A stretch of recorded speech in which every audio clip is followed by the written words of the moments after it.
Hi there, and welcome to day 2 of this video series on mental health. My name is MHAW. I'm a happiness coach with Happy Life Habits, positively impacting people's happiness and well-being levels. So day 2 is looking at the impact of stress on our mental health and our overall health.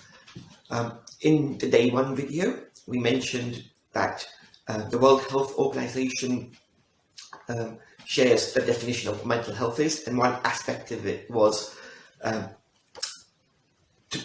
be able to cope with the normal stresses of life.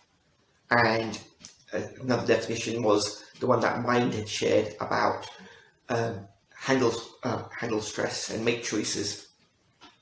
So these are important aspects where to live our day-to-day lives, we need to be able to do these things.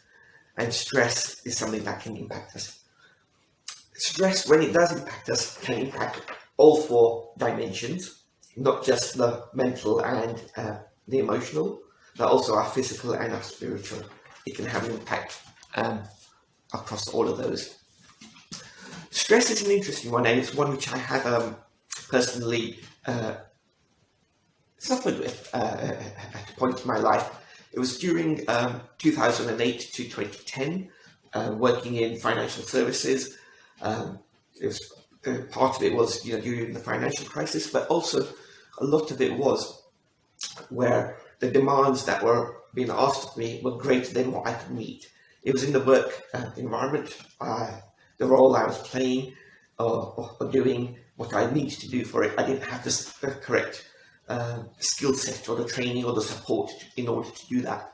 So it had an impact on me where I wasn't eating sensibly, I was working very late, getting up very early, it impacting not being able to do exercise, not being able to think, and having this constant worry that I have to deal with all of these things and deal with them, and if I don't deal with them, I'm going to fail, and it's going to impact my career and all of these things.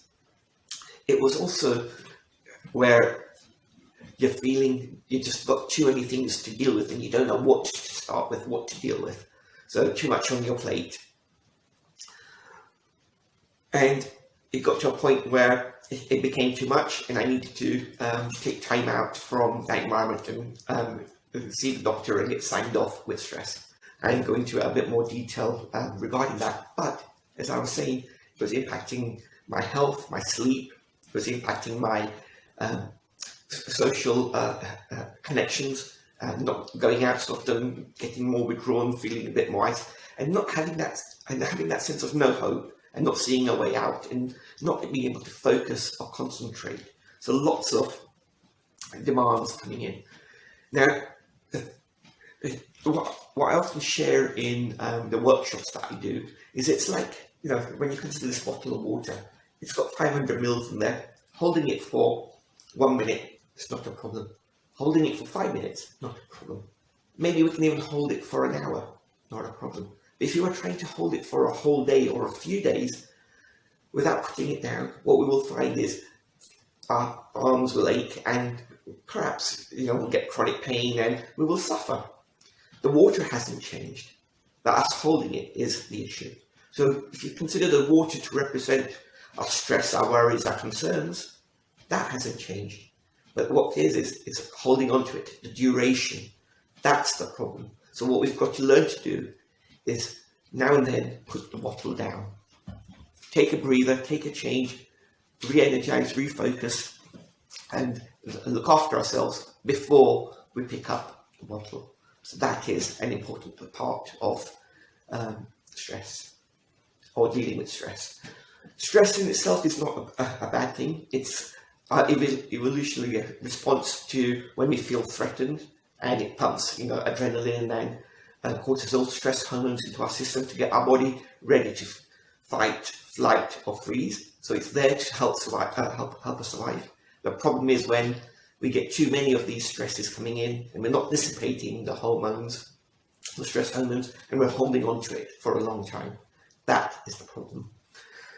Stress can drive us, and a quote I'd like to share is, our growth is on the border of stress and challenge. Sorry, The quote is, our growth is on the border of support and challenge. Challenge is the stress, or can be the stress. And if the challenge is too big and we don't have enough support, we don't grow and we fall over or we break. So where the right challenge is there for our abilities and our skills and so forth, and we have the right support, whether it's people or training or or attitude, then we're able to grow and deal with that. And stress is one where we're stepping out of our comfort zone. That's why we feel it. Sean Acker, one of the researchers in the Science of Happiness, has shared that our brain on positive is 31% more productive than when negative, neutral, or stressed. So the challenge for you today is, like on the day one, make a video call, connect with someone. But with this one, the additional thing I'd like you to do is go outside, go for a walk, get some fresh air, do some exercise. That helps to put the bottle down. And while you're doing that walk, take the opportunity to do the video call to someone and just connect with them and share perhaps what you've learned in this session, but also ask them how they are doing. If you are really suffering with poor mental health or challenges, please do seek out professional help from the Samaritans or the websites of Mind, the government, and NHS, which have got details on support services for mental health. And I look forward to seeing you on day 3, which is about thinking, overthinking, not thinking, all of these things which contribute to the challenges of mental health. And if you've liked this video, please subscribe and share it with your friends.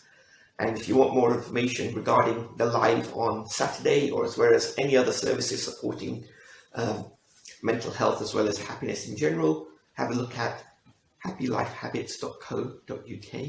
And I look forward to joining you again on day 3 as we look at thinking. Now there's a thought.